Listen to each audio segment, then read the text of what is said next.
Hi, welcome to another exciting episode of West Virginia Urban Gardener. I am Steve, and today what we're going to do is we're going to start a raised bed from scratch. Now, I know a lot of you out there are probably at home or off work, or what have you, and everybody I'm sure is aware of the coronavirus, and we're kind of isolated at this point and becoming more so as time goes on. But what this does is it gives us more time to spend at home and do some of the things that we would like to do, but we simply don't have the time. So that's why today we're going to start a raised garden from scratch. Now, in earlier videos, we have gone over how to amend and sort of energize an established raised bed in preparation for the spring season. But today we're going to start from scratch. So what we have here, this is just a little 4x4 foot 3-tiered garden that my daughter and I put together. And now we have to fill this up and prepare it so that we can grow some good plants this spring. But to do so, we're going to need a few basic items. And the first of those items that we are going to need is peat moss. And peat moss is some may know is very dried mixture of wood chips, and it has this sphagnum moss, which you can find in a lot of different areas in the forest. But for our convenience, it's nice and packaged right here for us, so we don't have to go foraging out in the forest to look for sphagnum moss. This peat moss is going to be used as what we call a volume expander. In other words, it's going to create bulk to our raised garden so that we don't have to use as many of the other items such as the potting mix. And as we prepare this garden, we want to prepare this soil in a way that fits our needs the best. You know, a lot of times when we're planting out into the yard or into the ground, you know, we have to deal with what we have. Well, here we have the opportunity to make whatever we want to. So we're going to start doing that by using some sphagnum moss, but we're also going to use potting mix. And now potting mix can be quite expensive. That's why I buy the big bulk bags whenever I'm starting a new raised bed or a new above ground garden. But in any event, I would recommend, if you're starting this, depending on the size, you could use any type of potting mix, because a lot of the soil amendments that you add to it can make a bad mix better. But my philosophy is that I try to get at least a middle of the road or a fairly decent potting mix, and that cuts down on some of the soil additions that I'll need to add. And after all, you know, you have the opportunity to make this into whatever you want to, so why not make it your best and use some of the good stuff. The third item that we're going to use is vermiculite. And vermiculite, like its partner in crime, perlite, it is made from volcanic rock and ash. And the difference between the vermiculite and the perlite, and the purpose of the vermiculite, is that the vermiculite much smaller granules, and it is designed to help hold moisture into the soil. So what we're going to do is, when we mix this into our potting mix and our peat moss, it's going to help to keep water into that soil, and so we don't have to water as much, and the roots don't get dried out. The next soil amendment is perlite. Now, You don't have to go out and buy a big bag of perlite like I have here just for your raised garden, but I have a lot going on, so I usually buy by the bulk of it in terms of the vermiculite and the perlite. The perlite comes in 3 different sizes. Comes in the fine, very fine, and what we have here, coarse. And the purpose of the perlite, which you can see here, these large granules, it helps to create aeration within the soil, and it also helps to break up the soil so the roots can grow and travel much easier. So I like to use the mixture of both as I'm preparing my garden, and I try to get the perlite deep down into the soil so that we have good drainage, particularly at the bottom of our raised garden.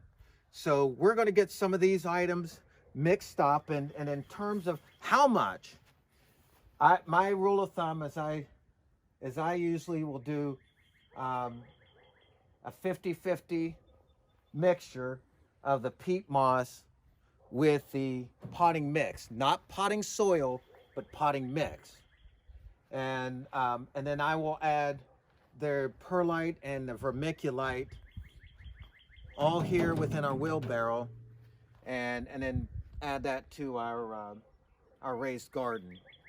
Now, we also have some other additions that we're going to add, and these are going to be our soil additives. So these are going to add nutrients to the soil, and we'll get into that. But first, let's get some of this garden filled up. All right, so we're still continuing to work on our raised garden here.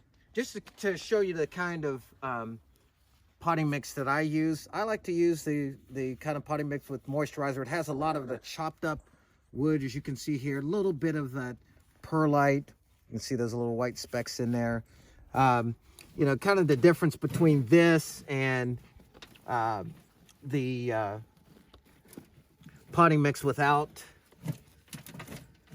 any fertilizer in it, that you don't see these sticks here, and that's the real fertilizer there. It's just kind of composted wood there, and so it's kind of makes for a natural fertilizer. So what we're going to do is said there's a 50-50 mixture here. So we're going to put half of that potting mix and then half of this peat moss in here.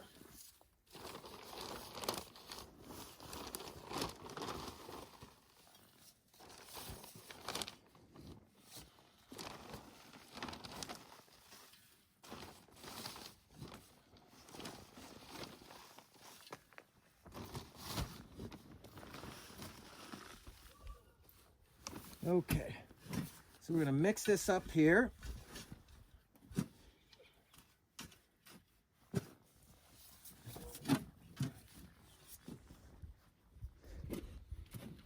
Nice and thorough.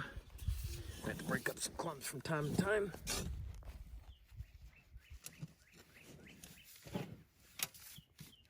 And this peat moss is very, very dry. And again, we're just using this to kind of bulk up the soil that we're preparing. Also cuts down on as a peat moss based soil, it cuts down dramatically on weed formation. So we don't expect to get many, if any, weeds in our new raised garden here.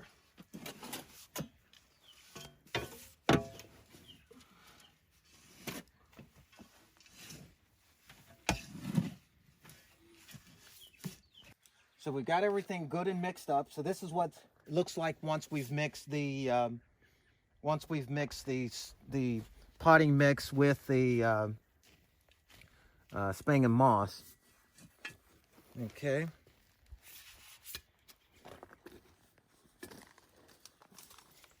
All right. So the next thing that we're going to add is our vermiculite.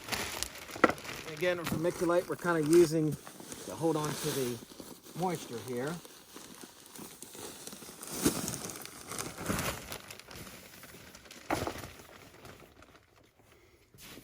And we'll mix that in. You can use your hand, your shovel, whichever. It's pretty light stuff. The soil's easy to, as you can see, easy to move around, easy to mix. All right, once we get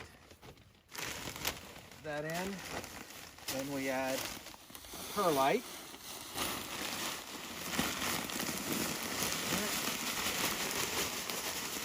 Add a fair amount of that perlite there, and as you can see, it kind of starts to look almost like the same kind of big potting mix that you buy for your indoor plants. But for outdoor plants, I really like the potting mix with the fertilizer. Okay, so that's our mixture here that has our potting mix and our sphagnum moss here, peat moss, our vermiculite, and our perlite. So we'll add this to the raised bed.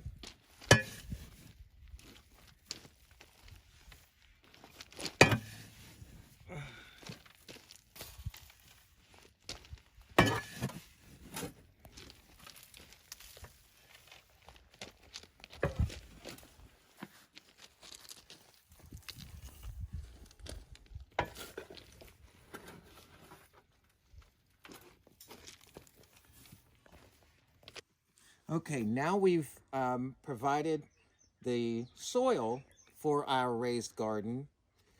And our soil does have some fertilizer because the potting mix that we had did have some fertilizer, which is little sticks and things. So what we're going to do now is soil additives, because the sphagnum moss doesn't have any nutritional value. Again, it's just to bulk the soil. So the first thing we're going to use is blood meal. And this is a 12-0-0 mixture, which is basically pure nitrogen.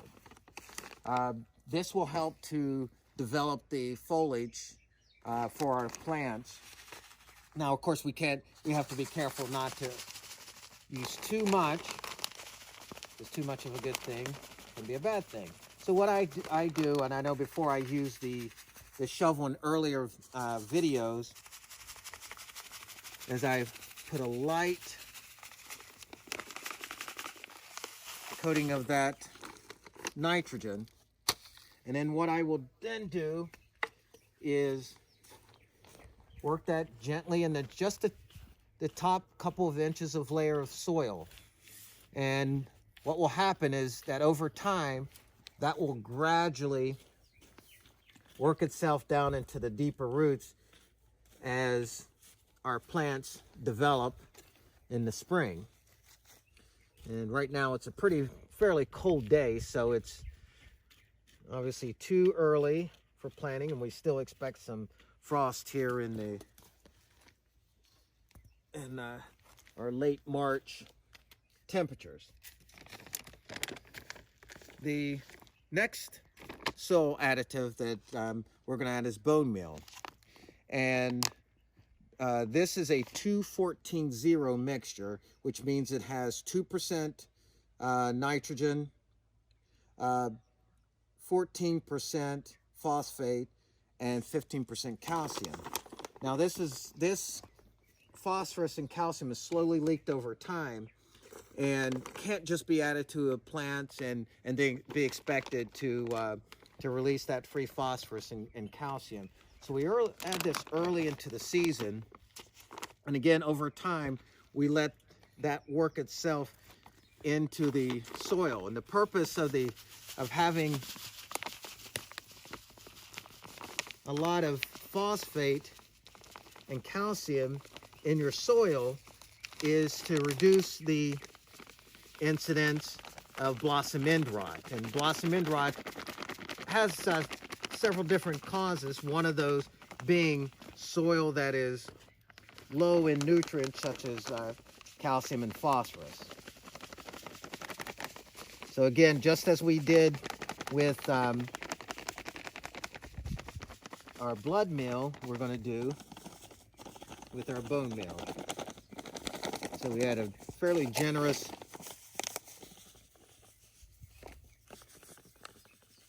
supply of the bone meal there, and then we shall mix that into our soil.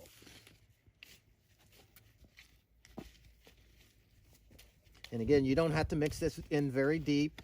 You can let it slowly leak into the soil over time.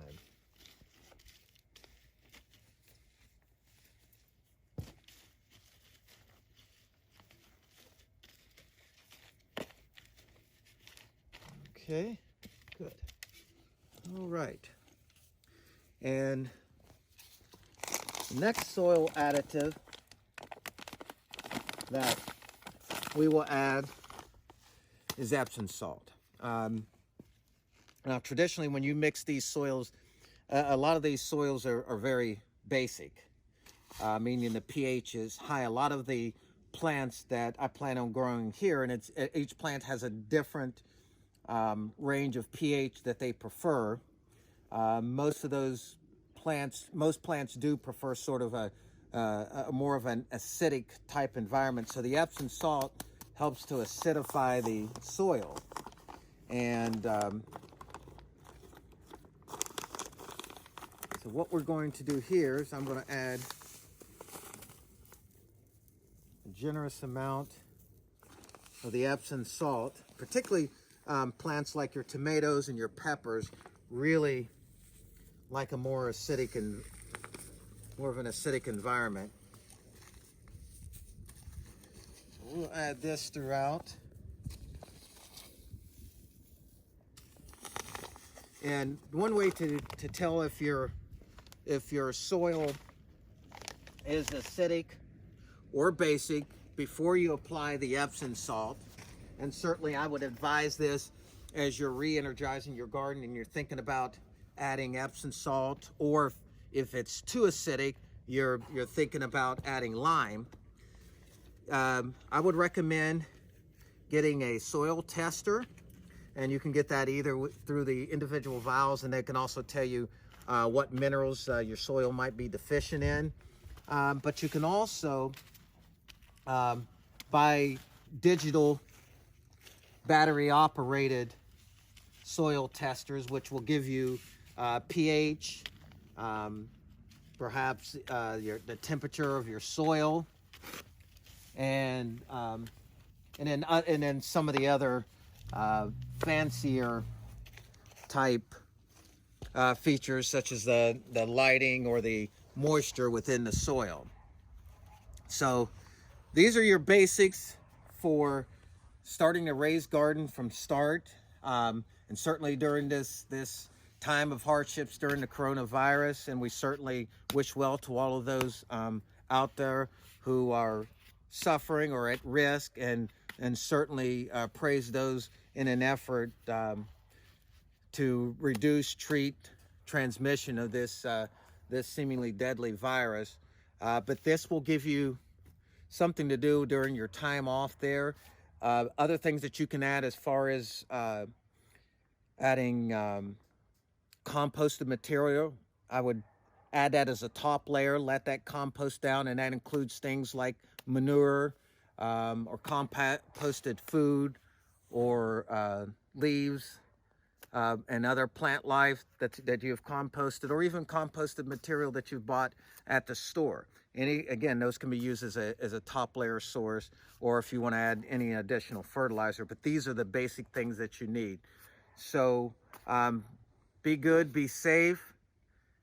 Happy gardening from West Virginia Urban Gardener.